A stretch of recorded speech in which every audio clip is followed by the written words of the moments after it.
बिस्मिल्लाहिर्रहमानिर्रहीम। नाज़रीन, एक बड़ी मशहूर कहानी है। एक मुल्क था, उसका बादशाह अपने अवाम पे टैक्स पे टैक्स लगा रहा था और अवाम खामोशी से वो टैक्स अदा करती और अपना रूटीन का काम करती।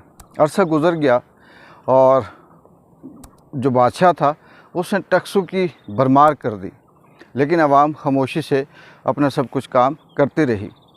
एक दिन बादशाह ने अपने वज़ीर बुलाए और उनसे कहा कि आप पता करें कि ये अवाम सोई हुई है, जाग रही है, होश में है, क्या चाहती क्या है कि इतने टैक्स इस पे लगाए जा रहे हैं और ये खामोशी से दे रही है और कुछ बात नहीं कर रही।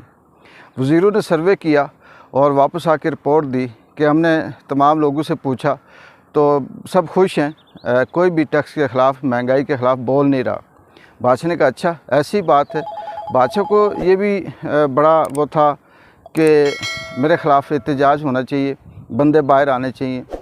बादशाह ने कहा ऐसा करते हैं, एक कानून, एक पॉलिसी बनाते हैं कि एक जगह पे यहाँ से गुज़रते हुए हर चौक चौराहे पे जो लोग सुबह सुबह ड्यूटी पे जाते हैं उनको एक एक जूती मारी जाए। दूसरे दिन यह नोटिफिकेशन जारी हुआ, ऐलान हुआ कि जो भी लोग मुलाज़म पेशा हैं, ये लोग सुबह ड्यूटी पे जाते हैं, वो जाते हुए फ़लाँ जगह से अपने अपने चौक से अपने अपने रास्ते में एक एक जूती खाते हुए जाएंगे। सब लोग इसी तरह तैयार हो गए और सुबह हुई तो सारे जहाँ से गुज़रें वहाँ उनके सर पे एक एक जूती पड़े और वो गुज़रते जाएं। 10-15 दिन गुज़रे, किसी ने कोई एहतजाज ना किया। बादशाह बड़ा हैरान हुआ। उसने कहा कि अपने वज़ीरों से कि यार बिल्कुल ही हैरत की बात है कि जूतियाँ मारने पे भी ये अवाम बाहर नहीं निकल रही, मेरे ख़िलाफ़ आवाज़ नहीं उठा रही, या मैं बहुत अच्छा हूँ, या मेरी हुकूमत इन्हें बहुत पसंद है, या ये सोए हुए हैं, या इनकी गैरत ख़त्म हो गई, या इनके अंदर हिस्स नहीं है। कोई ऐसी बात है कि ये बोलते ही नहीं, हमारे ख़िलाफ़ एहतजाज ही नहीं करते। वज़ीरों ने सर्वे किया और लोगों से पूछा कि बादशाह सलामत ने ये जो इक़दाम किया है जाते हुए जूती मारने का, क्या आपको पसंद है या नहीं, या आप इसके बारे में क्या कहते हैं। जब सर्वे हुआ तो मोस्टली लोगों की राय थी कि ठीक है, बादशाह का हुक्म है, उन्होंने जूती मारने का कहा, हम खाने के लिए तैयार हैं। लेकिन बादशाह सलामत से एक दरख्वास्त है कि उनसे ये कहिएगा कि वो 2-2 बंदे रखें ताकि हमें जाते हुए टाइम बचे और हमें जूती मारने वाले बंदे ज़्यादा हों, हम जल्दी वहाँ से फ़ारग हों, रश ना लगे। वज़ीरों ने ये सर्वे करने के बाद जब रिपोर्ट बादशाह को दी कि बादशाह सलामत, हमारी आवाम तो ये कह रही है कि आपने जूतियों वाला जो इक़दाम किया है वो भी ठीक है, लेकिन थोड़ा सा मसला ये है कि बंदा एक होता है और रश होता है, हमें लंबी लाइन में खड़ा होना पड़ता है, लिहाजा आप बंदों का इजाफ़ा करें जूती मारने वालों का, ताकि हम जल्दी वहाँ से टाइम बचे और निकलें। अगर हम देखें तो इस वक्त यही पोजीशन हमारे मुल्क पाकिस्तान की और पाकिस्तानी अवाम की है। जो मौजूदा हुकूमत आई है, इसको आप इम्पोर्टेड भी कह सकते हो, पीडीएम की भी कह सकते हो, सिलेक्टेड भी कह सकते हो, और एक ऐसा जत्था, एक टीम है जिसको मुसल्लत किया गया है, इसको भी ये भी कह सकते हो, कुछ भी नाम दे दो, ये अवाम के वोट से नहीं आई। अब इसका काम आते ही महंगाई पे महंगाई, महंगाई पे महंगाई, महंगाई पे महंगाई है और अवाम खामोश है। फिर टैक्स पे है, टैक्स पे टैक्स, टैक्स पे टैक्स, कोई सुपर टैक्स के नाम से, कोई गुर्बत मुकाव टैक्स के नाम से, कोई क्या कहते हैं कि ख़जाने में पैसे नहीं है उसके नाम से जमा करने के लिए टैक्स है। पता नहीं किस किस नाम से टैक्स लगाए हैं। और माशाअल्लाह क्या बात है इस हुकूमत के वज़ीर ख़जाना की और बाकी जो दानिश्वर हैं, बाकी जो यहाँ पॉलिसी मेकर हैं, जो ये कहते हैं कि जी हमने इतनी टैक्स लगाए, हमने इतनी महंगाई की, और मुफ्ता और मिफ्ता साहब ये कहते हैं कि जी उकसाने के बावजूद अवाम बाहर नहीं निकली, अवाम ने एहतजाज नहीं किया। इसका मतलब ये है कि अवाम हमारी पॉलिसियों को तस्लीम करती है। ज़रा सुनिएगा कि मैं उसको क्या कहूँ, मैं मुफ्ता ही कहूँगा कि मुफ्ता साहब ये कहते हैं कि हमने आवाम के ऊपर इतना जुल्म किया, इतने टैक्सेस लगाए, इतनी महंगाई की, पेट्रोल को 84 रुपये, अब 100 रुपया भी मज़ीद आगे इजाफ़ा होगा, बढ़ाया, लेकिन आवाम पीटीआई के उकसाने के बावजूद, यानी उनका कहने का मकसद ये है कि इमरान खान ने बड़ी कॉलें की लेकिन आवाम एहतजाज के लिए नहीं निकली और आवाम खामोश है। क्या तो सच रहा है, सही रहा है। और आने वाले वक्त में मज़ीद नहीं निकलेगी।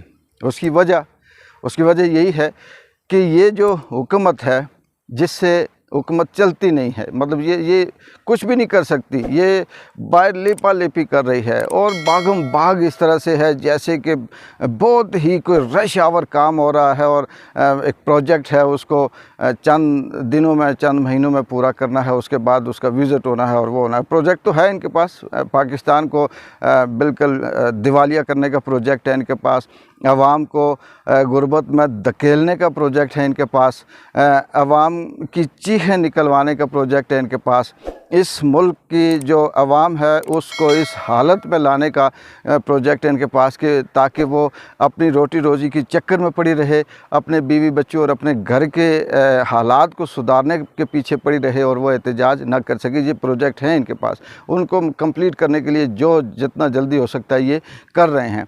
लेकिन कमाल है कि अवाम खामोशी से सब कुछ सह रही है। दूसरी तरफ ये भी इंतहाई अफसोस की बात है कि हम माजी में तारीखें पढ़ते थे, वाकई वो जो ज़िंदा कौमें होते हैं वो होती हैं, वो इस बात पे भी निकल आती हैं कि मलका फ्रांस ने कहा था कि अगर इन्हें भूख लगी है, इनके पास खाने के लिए रोटी नहीं है तो केक खा लें। अवाम का समुंदर बाहर आया और उन्होंने उसको घसीट के बाहर निकाला और फांसी दे दी। फिर फ्रांस का जो जर्नैल था उसने कहा जी ये बाहर रश क्यों है, लोग क्या चाह रहे हैं, क्या कह रहे हैं। तो वज़ीरों ने कहा जी कि इनको खाने के लिए रोटी नहीं मिल रही, ये कह रहे हैं जी हमें गुर्बत है, रोटी चाहिए। तो उस जर्नैल ने कहा कि अगर इनके पास रोटी नहीं है तो घास क्यों नहीं खाते। और फिर जब ये बात आवाम तक पहुंची वो बिफरी और उन्होंने उस जर्नैल को घसीटा, बाहर निकाला और उसको कत्ल कर दिया।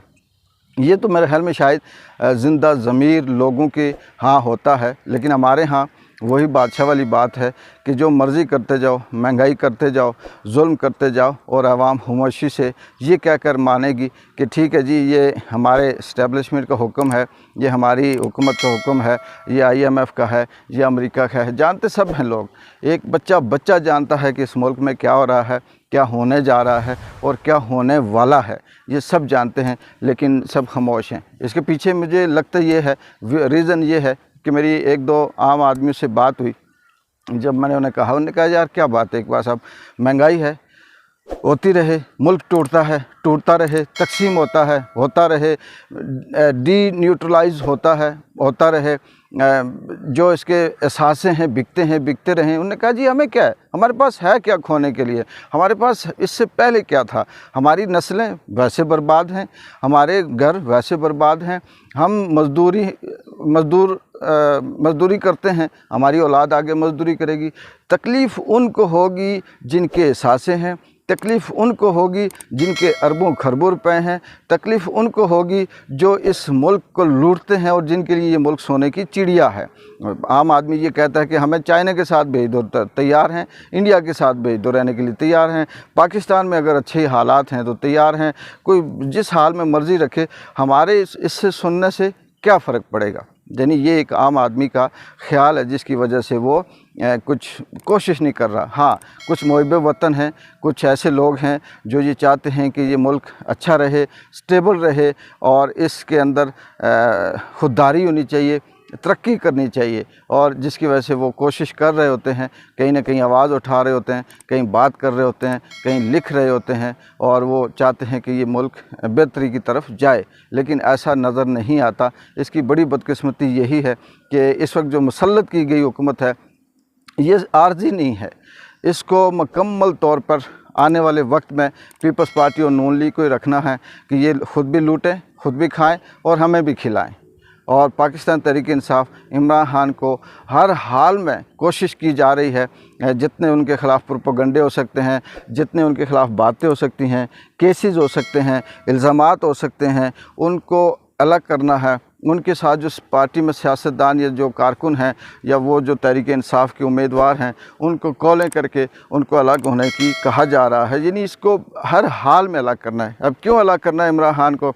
इसलिए कि ये जब आएगा तो यहाँ की जो अशराफिया है वो इसको लूट नहीं सकेगी, वो इस मुल्क को खा नहीं सकेगी, वो इस मुल्क को से फ़ायदा उठाकर करप्शन नहीं कर सकेगी, वो किक बैक नहीं ले सकेगी, वो जो 2 नंबर मंसूबे हैं वो नहीं बना सकेगी, वो जो खाने में करोड़ों अरबों रुपए लगाते हैं वो नहीं कर सकेगी।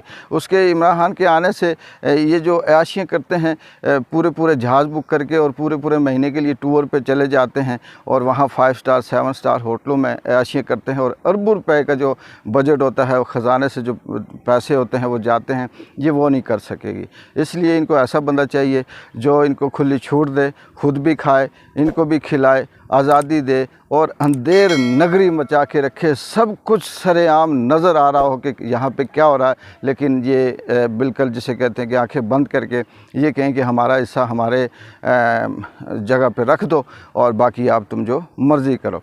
इस मुल्क की ये हालत है कि अभी टैक्सेस मज़ीद लगने हैं, अभी महंगाई मज़ीद होनी है और ये अवाम है कि खामोशी से घर बैठी रहेगी, निकलेगी नहीं, क्योंकि इसे पता है कि जो होना है वो होना है, जो जिसने करना है वो करना है। माजी में भी इसी तरह तबाहियाँ होती रही लेकिन कुछ नहीं हुआ। अल्लाह हाफ़िज़ है इस मुल्क का।